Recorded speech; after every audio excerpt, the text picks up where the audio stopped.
Hi everyone, I'm Corey Mendelson, President of New Intelligence. I'm excited to introduce how we are transforming decision making for SAP Business One users with our QuickStart solution, now supercharged by AI insights powered by IBM Cognos Analytics. At New Intelligence, we've always believed that data should work for you, not the other way around. That's why we've integrated the advanced capabilities of AI insights from Cognos Analytics directly into our QuickStart solution, giving SAP Business One users intuitive, business-friendly access to predictive insights, automated dashboards, and natural language exploration. Whether you're a CFO looking to forecast cash flow, a sales leader tracking pipelines, or an operations manager optimizing inventory, our AI insights help you move from a reactive to proactive with zero guesswork and no need for technical deep dives. This isn't just about analytics. It's about empowering every decision maker with clarity, speed, and confidence. And the best part? It's built for SAP B1. So you get rapid deployment, tailored KPIs, and scalable intelligence without the complexity. Let's deep dive into how this works and how it's already helping our clients unlock smarter outcomes. By directly accessing the IBM Cognos application, we can create new content or ask questions about existing data already loaded into the system. When I enter the Ask Questions area, it will allow me to select a data source. From a source perspective, I've kept things focused with a specific department rather than pursuing the comprehensive model we've created for operations, which encompasses about 30 different subject areas and numerous columns and folders. I wanted to create something highly focused on a specific business area, while also recognizing that it could be applied to any other department or use case. We can modify it, add fields, remove fields, and even add new subject areas.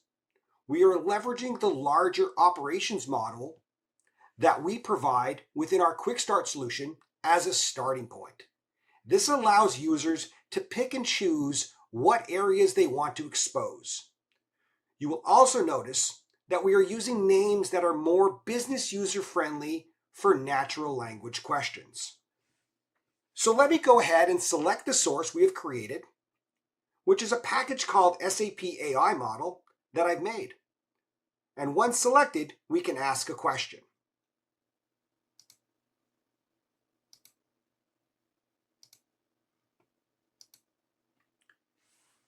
The first one being, by placing my mouse in the area, I can just ask it to create a dashboard.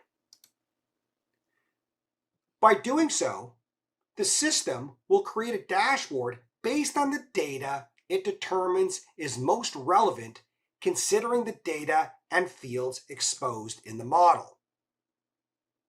I'll go ahead and ask the question.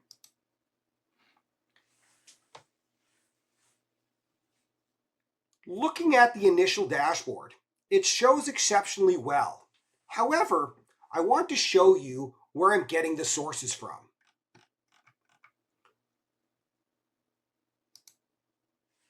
What I've done is I've created an AI model that has information on approximately 15 fields from a sales perspective. I brought in some period information, market, product line, state, salesperson, shipping type, manufacturer, and some KPI metrics. Again, I wanted to keep it simple because one of the challenges we face when discussing analytics is that many people are either unwilling or lack the necessary skill to create their own reports and dashboards. but they know how to ask questions because they're writing those emails or sending requests to say, can you create a report or a visualization that has this information? This is where AI Insights comes into play. I'm displaying data and fields from a sales perspective, but it could also be accounts receivable information. It could have been purchasing information. What I'm doing is creating these subject areas or use cases rather than having one big model to avoid overwhelming the business user. I'm trying to make it very specific so it can be leveraged and deployed to more users with information that's only relevant to them, with the ability to add and remove fields as needed. Now, within this visualization, you can see a lot of information. I can move things around, and I can put my mouse on various things where it's going to give me information. In this particular case, I'm looking at a visualization that's showing freight and profit for state regions, and I can see that the profit is at 2.9 million with freight of about 450K. I can look at any other region as well, and it'll give me that similar information. I can see information by freight and profit by month. I can see freight and profit for salespeople, as well as freight by month colored by salespeople. I can look at other tabs as well. I can look at the profit tab. And it'll give me some visualizations as well. In this case, it's showing me freight and profit for state region, various information that I'm looking at. Finally, I can move over to the cost tab. And again, it's going to give me some of that additional information that I can look at, basically for me to be able to visualize. If I move back to the freight tab, I can see that I've got a variety of information that's available for me to look at. But one thing I want to point out is with respect to narrative insights. What I'll do is by clicking on narrative insights, it will give me the information based on the insights coming from SAP Business One, indicating what things should be considered as important for you. In this particular case, it's giving me the state of Michigan as the highest freight at almost 593,000, followed by Colorado at 452. I can see information across the board with all these various insights that I'm looking at.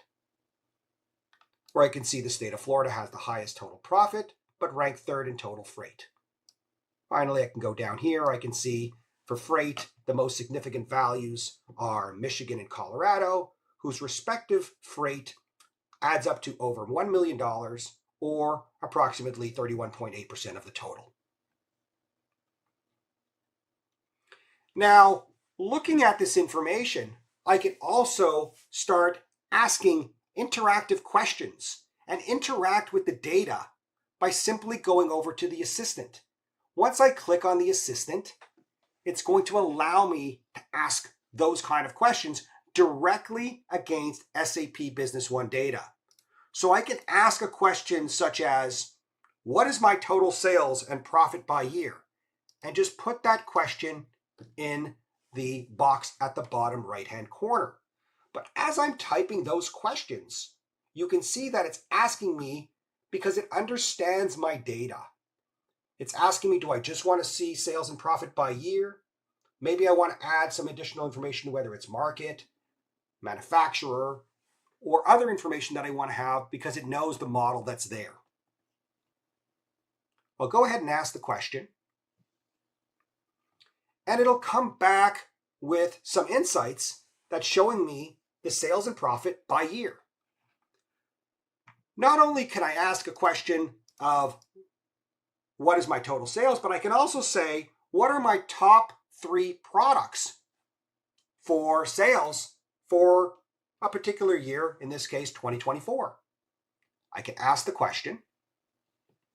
And again, it's going to come back to me with those top 3 products with what those sales numbers are.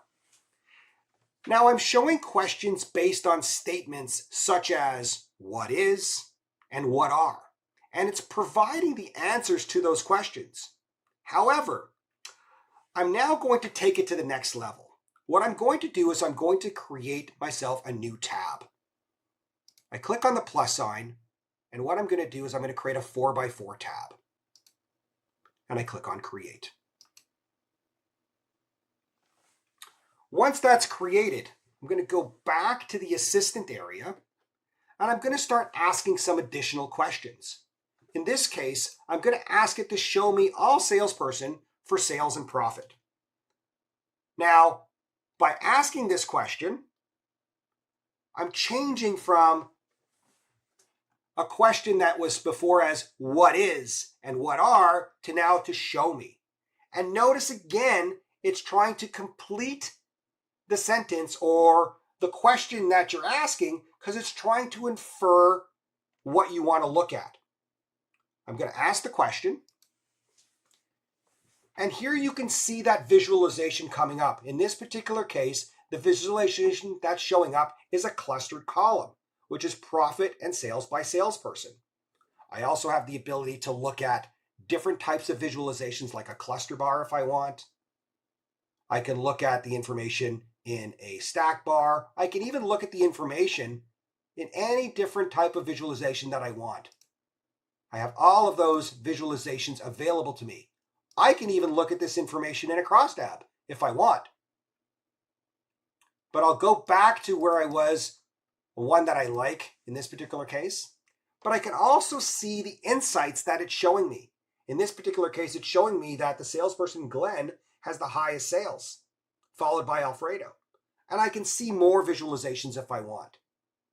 Once I've determined which visualization I want, I can actually share that by email, or I can go ahead and add that to the current dashboard. This tab 1 that I have here, I can also have the ability to rename it. I just have to double click on it and call it, in this case, I'm going to call it sales.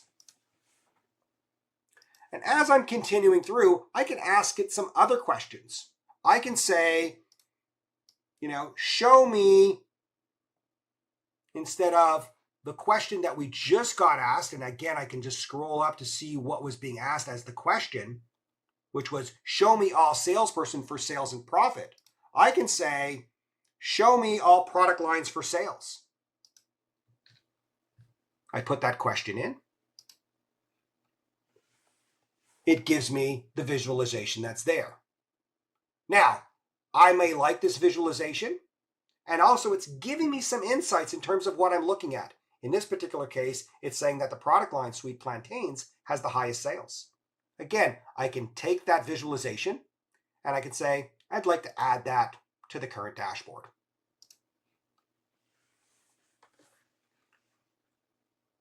To give myself a little bit more real estate, I'm going to close this window on the left-hand side temporarily, and I can see what's going on. So now I'm seeing the information. I'm going to now go ahead and ask another question. In this case, I'm going to ask the question of, show me all the manufacturers by month for sales. And again, it's trying to infer what additional information that I want to be able to ask. I ask the question. It comes back with a visualization. The recommended visualization is it's using a form of AI to figure out what's the best type of visualization based on the data that's being selected. In this particular case, it's a heat map. Now, I can take that heat map and I can also have the ability to just drag and drop that right onto the canvas, and it'll bring it right onto the system. And again, it's showing me the information the way I want to be able to see it based on the natural language question that's being asked. The last question that I'm going to ask is to show me the top 10 states for sales. I go ahead and put that question in. And again, I'm going to get a visualization now that's graphically represented, because when I'm mentioning state, it's a geographical territory and the system knows that. So because of that, we're seeing that information that's here, where I can go ahead and take that map that we're looking at and I can go ahead and add that to the current dashboard. So now that I have the dashboard created, you'll notice that when I put my mouse on the different salespeople, it's giving me information of sales and profit. When I put my mouse on a map, it's actually only showing me, in this case, sales. I have the ability to customize that as I see fit if I want to. I have that ability. Now, what I could do in order to get that is I can say, let me click on this map that I'm looking at. And what I'm going to do now is I'm going to expose some of the fields that are available. So in order to do that, I'm going to go to the fields area. And when I look at my model, I can see that I have all of these metrics available to me. So now what I'm going to do, I'm going to take profit and freight, and I'm going to add them as tooltips for this map. So now what's going to happen is when I put my mouse over a specific territory, it's not only going to show sales, but it's going to show profit and freight at the same time. Now, looking at this information, I also have the ability to start bringing in and playing around with some filtered information. So I'm looking at this tab and I can say, let's add some filters. And the filters that I'm going to add is this time I'm going to add for a particular year. So I'm going to open up my model on the left-hand corner and open up the year tab, and I can see that I've got data 2023, 2024, and 2025. In this case, I'm just going to take 2024 and I can drag and drop it up in the filter area, and it's going to show me that information just for 2024. I also have the ability, if I want, I can open up the market area and I can pick a specific market that I want to be able to look at. As an example, maybe I only want to look at just brokers. I can bring that information in, and now I'm only looking at sales and profit by salesperson for 2024 for the market that's broker. Now I can easily remove that by just taking the market and say, you know what, I don't want it anymore. I can delete the filter. Or I can click on market and choose another market that I want. It's my choice. I can just click on clear, and now I'm looking at all markets right now for that particular area for 2024. Now, looking at this model, I can see in this particular case, if I put my mouse over EMEA, it's telling me that there's 13 million of sales with 3.1 in profit. Now, looking at that information, I can say of that 13 million, I can say, let's focus just on EMEA. And now what happens is my visualization on the right side is now going to change as well. It's only going to show me the information that I want. So now I can see that sweet plantains makes up 7 million of that number. So now what I can do is I can click on just that 7.3 million, and now everything is going to change accordingly. So everything that I'm looking at right now, I can see from a mapping perspective for EMEA, for sweet plantains, I can see by looking at the darker area of the graphic here, of the map, what's making up that biggest area. So I can see that Maryland accounts for 1.8 million with just under 400K of profit and just under 20K of freight. But I can also see at the same time that for that area of EMEA, for sweet plantains, I can see that one of the biggest manufacturers is Big Banana because it's showing up as the darkest. And I can see that the month of April is one of the biggest months that's there at just under 760K. So again, really giving me that flexibility in looking at the information the way I want to see it and how I'm going to be able to interact with that information. So once I'm in the system and I see all of my information available to me, I have the ability to look at things from a variety of ways. If I move back now to the profit tab, I can see this information. And what I'm going to do this time is I'm going to open up the source area, because what I'm going to do is I'm going to want to filter this just for a particular year. So I'm going to go to my filters tab. And what I'm going to do is I'm going to take 2025 and bring it right onto my canvas. So now I'm only looking at 2025. And I can see as an example, I have profit by month colored by salespeople. I'm going to take this visualization. This time what I'm going to do is I'm going to make it larger so I can expand on it. And what I'm going to see is right now we're in the month of November, but we're not in a complete month. So the numbers that I'm looking at are not complete, so I'm going to exclude those. So what I'm going to do is I'm going to click on November, and when I right click, I'm going to be able to exclude this. So now it's excluding those numbers, and now I have the ability to open up the forecast area.